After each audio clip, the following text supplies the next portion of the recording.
Williams time warp.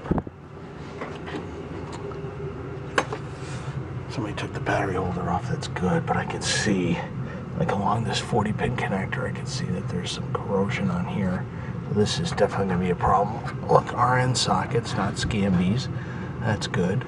We'll probably replace these three and just put us these 512 byte proms and replace it with a 2716 here at IC14. I'll probably do that.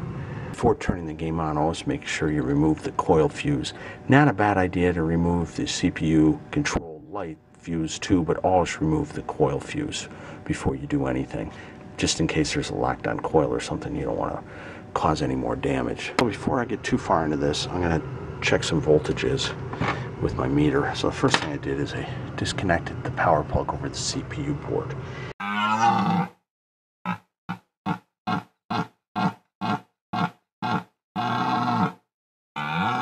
And then all the voltages I really need to know about are on the power supply board, and they're on this connector. This is actually the connector for the score displays, but it also shows me 5 volts. So the one farthest on the right, and look, I've just got my black on the ground here. So this one here, this gray wire here is 5 volts. So you see we're getting 5 volts. Then I'm going to get the negative voltages, and that would be this brown wire, or the high voltage voltages. So I got 102 volts. And then on the orange wire up here, I should get minus 100, and I get minus 98. And then the far wire over here is ground. Now if you want to come over here, on the farthest left gray wire, on this big large connector, I should get 12 volts, which is 11. It's unregulated, so that's fine. So it means my power supply is putting out good voltage. I can put this back on and see if I can get the game to boot up. Power up. Does anything? Kind of nothing. I see some flash in here, like it wants to do something. See that? Just snooping around. Look, these are RNs. You see the open frame? But look, the 40 pin for the 6800 chip is a Scanby, so this is going to be a problem. So this socket's okay, all these are okay. They just have one Scanby on there, which we're going to have to change out along with the 40 pin interconnector. I put this chip back in, essentially reseating it, and now we can power it on, and look, it comes on in audit mode. So it's just a minimal socket replacement. I think we can get this game running. And in fact, if I do the old trick where I turn it on and off real quick, let's see if I can get it to come up in the track mode. No, it's not coming up in the track mode. So we may have a problem with the 5101 RAM right here. I'll probably socket that guy too. So I'm going to change the socket. I'm going to put a new socket in for that. Since I can't get my trick power off, power back on real quick to get the game to go on track mode. Often it's because of that RAM is bad. Heiko 808. Notice how I'm holding the board vertical. I'll let the solder joint heat up for a second, wiggle it around, and then pull the trigger. That's how I do it. But you should always have the board vertical. You don't want the board like this. It makes the desoldering tool do more work. After it's desoldered, I like to go and just kind of push on the pins, and sometimes you hear a little click as they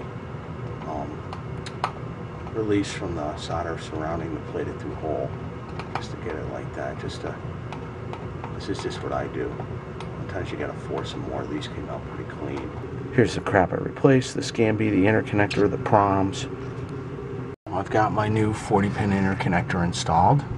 I replaced these 3 ROMs or proms with a single 2716 to minimize the usage of sockets. I replaced the Scanby socket with a new fresh socket. I socketed the 5101 because I think that's going to be a potential problem, and I installed a remote battery holder. So now when we power on, we should go into audits for the first time. which it does, goes into audit, so it's running. But when I turn it off and turn it back on, it should go into a track mode, and you can see it's not.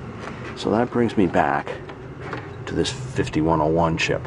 But first, let me check the voltages from the battery holder to that chip, just to make sure that it's getting there. So I've got my ground on the metal plane here, and then I go up here to my remote battery holder, the first lead, put it there, and you can see I got 4.5 volts. So that's coming from the battery holder. Then it goes over to this little diode here. This is a blocking diode. I should get my 445 still on one side, but I should get a voltage drop on the other. Look, at about a 0.5 volt. That's right, that means that diode's good, because sometimes that diode goes bad, and then what happens is that the batteries try to get charged in that, so that you also sometimes want to replace this diode. But now I can see that it's good. 445 on one side, 405 on the other, and then I want to go to the last pin of the 5101, and you can see I'm getting 4 volts, the last pin of the 5101. So voltage is getting from the battery to the 5101. So I suspect that this guy's bad, and I kind of thought that. That's why I socketed. And again, I'm doing all these measurements with the game powered off. So I'm going to replace the 5101 and see if I can get the game to come up into track mode. Got my new 5101 installed. Let's close this thing up, and it should come on again in audits for the first time. Now I turn it off, and when I come back on, assuming the coin door's open, got to have the coin door open, it should go into a track mode, and look at now it does.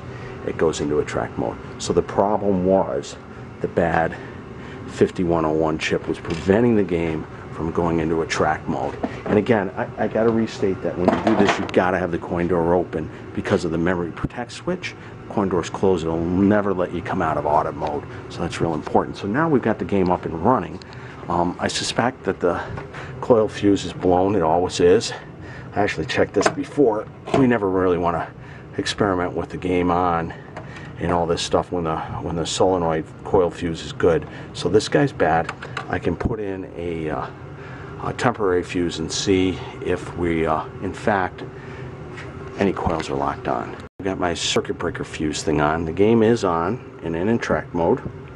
So I'm going to put this on here just temporarily to see if I hear anything lock on. Nothing locks on, but I do hear one thing. I don't know, can you hear it? Here, it's down here. That noise is the coin lockout coil in the coin door. I usually disable that. What that does is when the game's turned off, if some customer puts a quarter in it, it drops through to the coin return. We really don't need that. It just draws extra current. So I always disconnect that. But that's what that noise was. But none of the other coils locked on. So now we're an inch closer to getting this game running. Put it on free play. Let's give it a whirl. Looking good.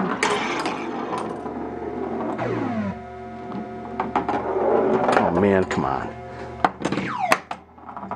Oh god, it's got like 5 pop bumpers all in a row. You'd think that you could get a little pop bumper action going. Wouldn't you think that? The ball just kind of goes between them. That sucks. Oh yeah, you check out the banana flippers. Stellar. It's like the only game that had banana flippers. Well, I think there was 2 games. I don't know why anybody would want banana flippers, but there it is. Banana flippers. Anyways, it's all working. Wow, it's freaking ugly.